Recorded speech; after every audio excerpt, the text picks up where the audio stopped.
Now, sort of going back in time a little bit, what Dr. Paul Goodwin, when he invented this, postulated would be the true power, the effect of the NL was not, in fact, that you would make a bandpass filter. Like, I think that he would think that would be extremely prosaic, but a necessary step, as it turned out. While we were going through the design verification and the proposal for the National Science Foundation, a bandpass filter itself isn't a thing, that does anything.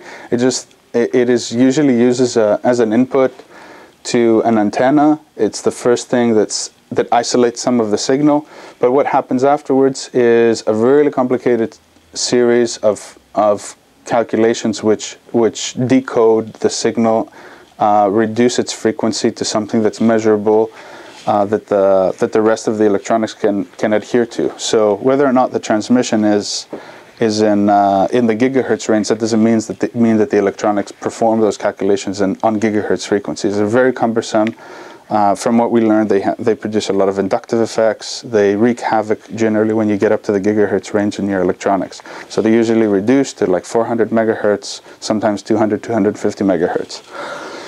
When you do that, you use mixers, low pass filters, and then eventually you do an analog to digital conversion.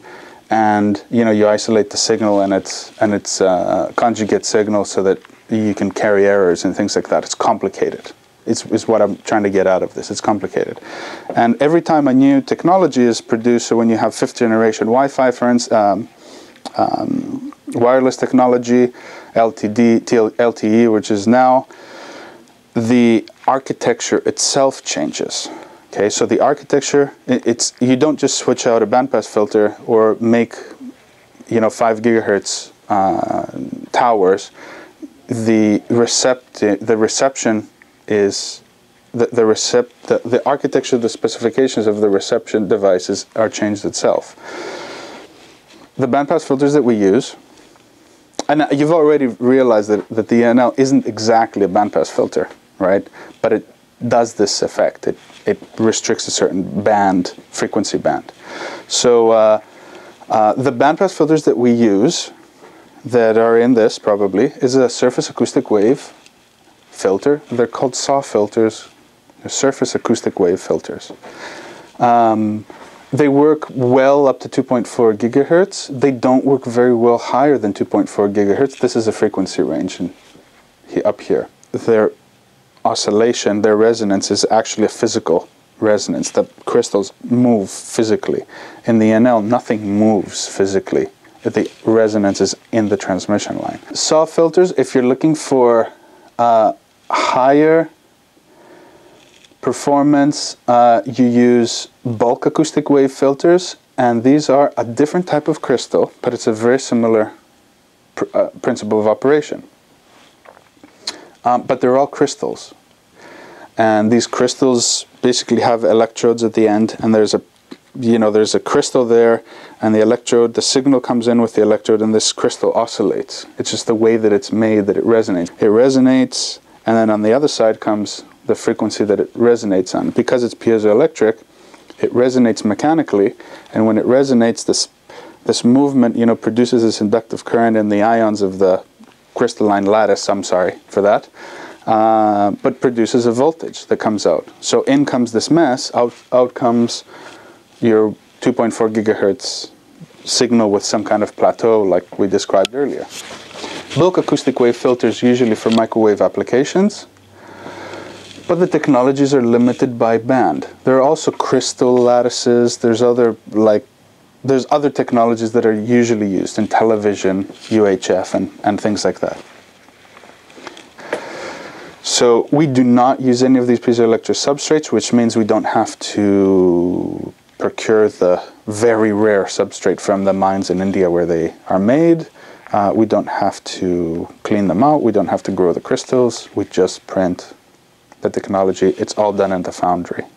There is a single 2.4 gigahertz bandpass filter and a Wi-Fi signal and a Wi-Fi router, yeah. And then it goes through this kinds of process, and it starts cutting out 16 channels out of that, so that you have heat, you have all this electronics.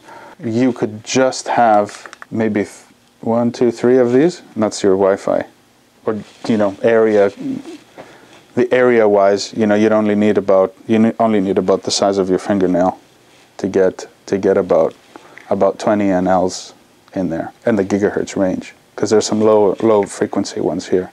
So if you're only in the 2.4 gigahertz, you're talking about a half a centimeter transmission lines for each, and you can pack those in like fairly tight. Here there's a total of 10 centimeters. I know it's kind of remarkable, but there's a total of 10 centimeters of transmission line length.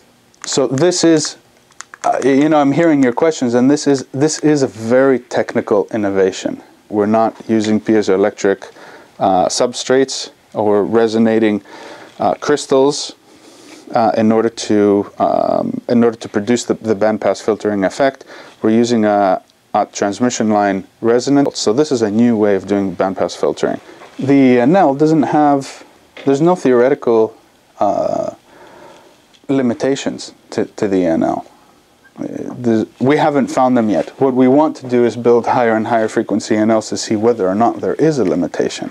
But there is no theoretical limitation, because the laws of physics that go into the transmission line models and the waveguide models don't have any limitations other than the limitations of physics. How long would the wire have to be on an ENL to get a terahertz? It gets to the sizes where we would have problem building it. So you're looking at about 50 microns at this when you get up to up around 30 gigahertz. So the transmission line becomes really small. Then we need special types. It would have to be a loop at that point. And it would still have to be a loop. So you have to think of how you're gonna do it and what the size of the circuit itself is. Now, as devices get miniaturized, you can go to different processes, surface mount components. At that point, you'd be looking at a certain size, like probably beyond about 5 gig, you'd be looking at integrated circuits, just because of you wouldn't be able to solder it. But that's not a problem, because it's just stereolithography just makes the circuit, right? It's been done. Like there's 40 nanometer processes now and computer chips and stuff like that. It's smaller, I think. So nanotechnology could do that. We can do it now. We don't need, but nanotechnology, current nanotechnology can do that. So, but the takeaway is just to get them to do the test. Technology could do terahertz ENLs. Yeah. We have built ENLs at wherever one of these orange blobs is, that currently transcend the applications of SAW and BAW filters. So that's one nice thing that we can offer as a value proposition. Okay, let's say I'm trying to sell it to you. Why does it transcend the SAW filter application? Because up here you have intermittent performance. These are essentially at 3, 4, and 5. This is basically the density of the research papers that I found where people were managed to make SAW filters at higher frequencies than 2.4 gigahertz. It's just based on the materials available for the resonant? A university in Thailand managed to make almost 5 gigahertz SAW filter, and they had like 20% yield, and it worked relatively well, but it cost, $15,000. It could be done, but you wouldn't do it commercially, or maybe they could find a way to do it. So that's what these lines indicate, that there is research in this direction. It can go up to about 5 gigahertz, but it's not commercial. BAW filters similarly go up to about 7.5 gigahertz. There are some 10 and some 20 gigahertz ones, but they're mil spec. You contract the company to make you 10 of these, and only recently there have been some microwave-based internet. they have them. Again, those are markets that have had difficulties launching because the infrastructure is very expensive. So again, we're getting back to this. This isn't the only part of it, but it contributes to the infrastructure. It's expensive to make, and the yield is really low. That's the other problem, is that they can ask for 100. They could try to make 1,000 and make 100. The yield is usually very, very low. And that's because these are crystals. They can crack, they can fragment, they have to be grown perfectly. The best filters that you can grow are in space. So if you want to build really high terahertz bandpass filters, try to build a bulk acoustic wave filter in the International Space Station, and you might get like a really good yield. A SAW filter only is designed for a very specific frequency. Similar to the ENL, you can only put one bandpass filter on one of these chips, okay? But we made one, though, that did have multiple on one chip. Back to sort of the technical things, the broadband analysis. What we expect to see is that highest peak is the resonance that comes from the ENL. The other peaks are resonant modes, and they are not as... they're not promoted as much as the fundamental peak. So this is a characteristic of all bandpass filters, and essentially means that we can reproduce the look and the effect of current technology. It's a new way of doing bandpass filtering. It works. It's patented. Variance is sort of primed to take this into the next step. We just need to build a team around us and to put the funding behind us to be able to unravel all of the threads of the things that it could potentially yield. Commercially, the impacts could be immeasurable. So we could sell ENLs in exactly the same frequencies as other companies without imposing on their patents, because these are ours. So there's a value proposition in owning the technology that does signal analysis, right? In this way, up to 2.4 gigahertz, massively produced in the billions, every year by Murata and TDK and a couple of other companies. They're massive incumbents, in this technology. They mine pretty much all of the substrate, and they grow the crystals, with very, very tight deals, and they produce these bandpass filters, and they make their way into everything. Each one of these frequencies has markets which, I guess, a custom market, like military, telecommunication, satellites, some infrastructure projects, for the government, let's just say, use unconventional devices. And part of the reason why they use it is because of their scarcity. Similarly, these commercial markets, this surface acoustic wave and the bulk acoustic wave filters, you're switching 5 gig, 2.4 gig, 5 gigahertz Wi-Fi router has a SAW filter and a BAW filter in it, and only appeared to have BAW filters in them when they were built cheap enough to be able to put them in a piece of consumer electronics, right? There are applications, extending up here.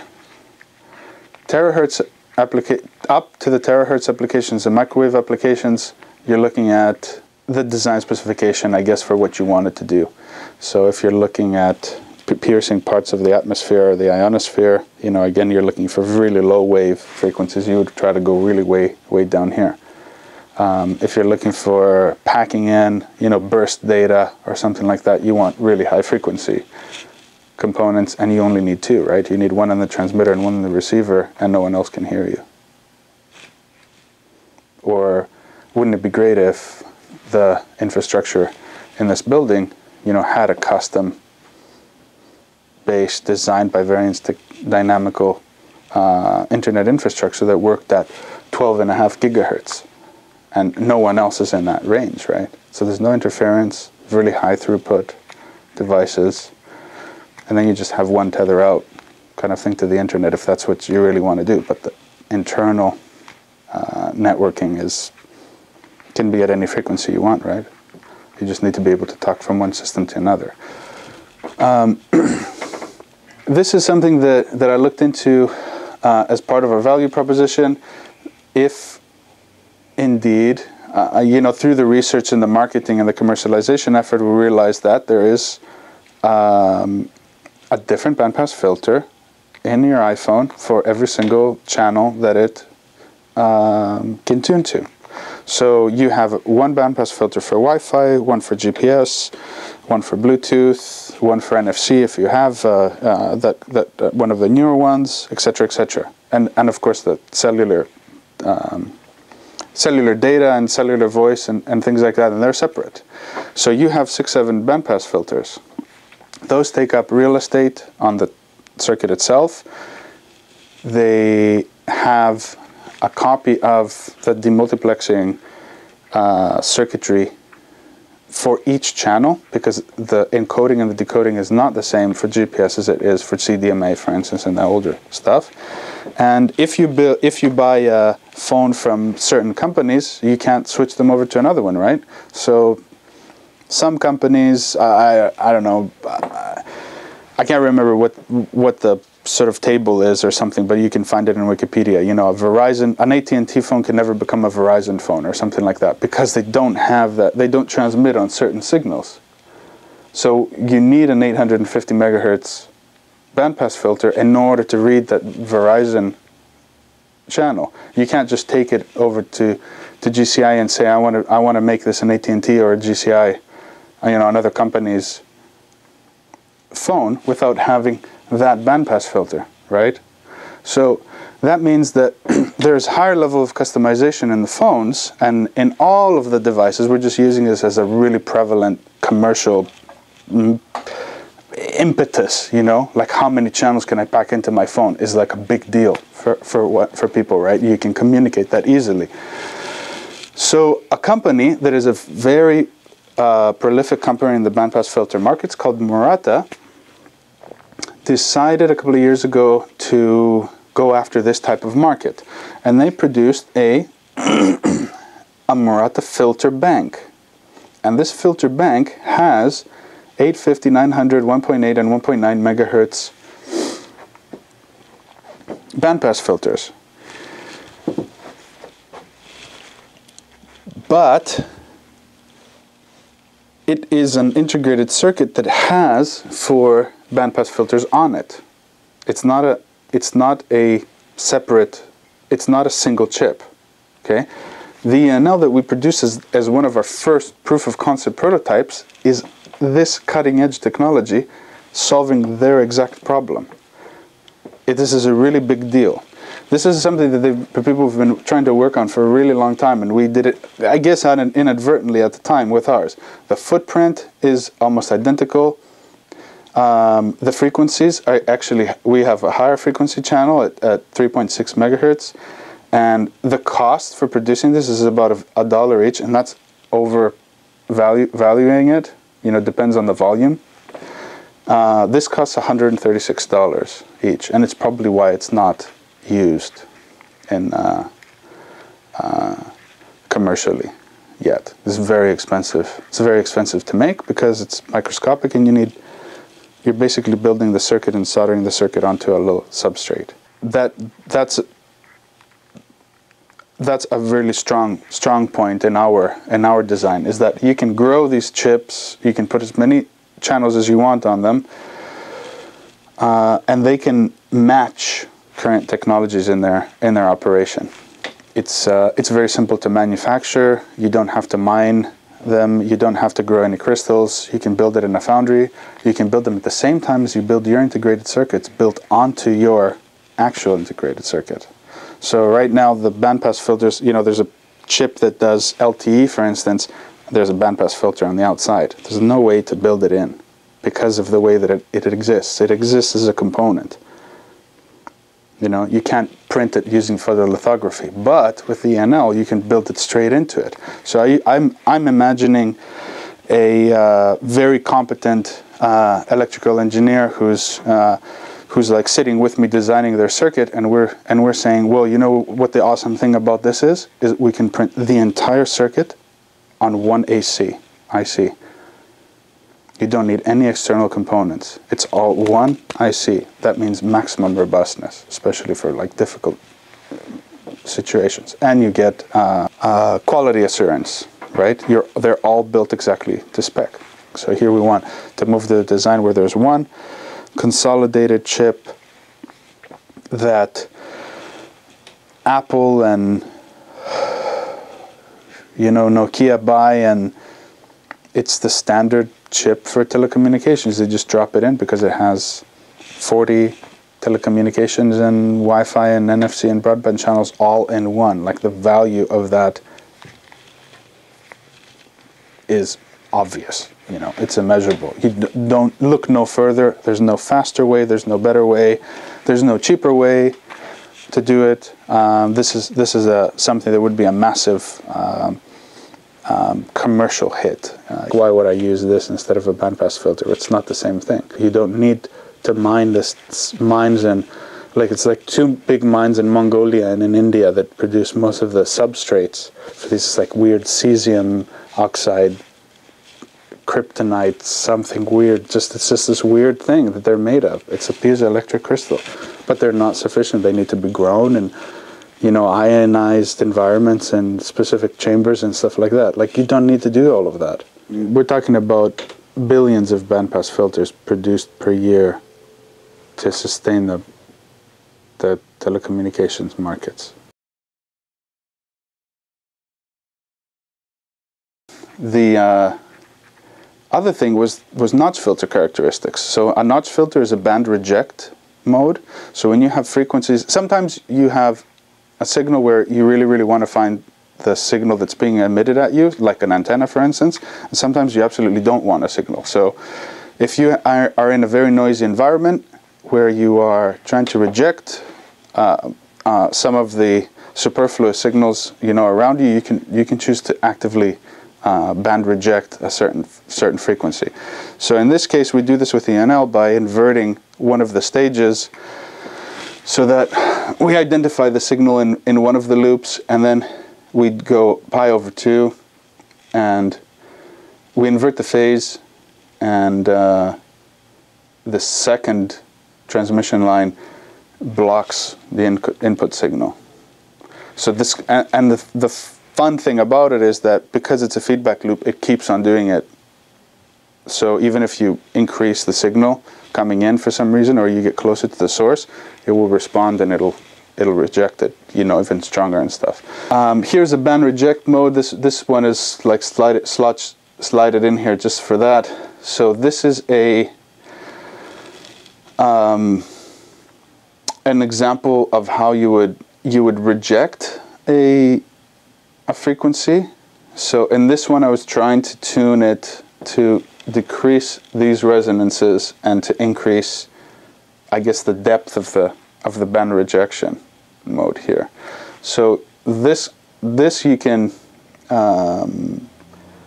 needs a little bit more research. It's not a research focus to build notch filters right now for ENLs, but it exists as I think it's a low-hanging fruit, because when you reject a signal, then you throw it away.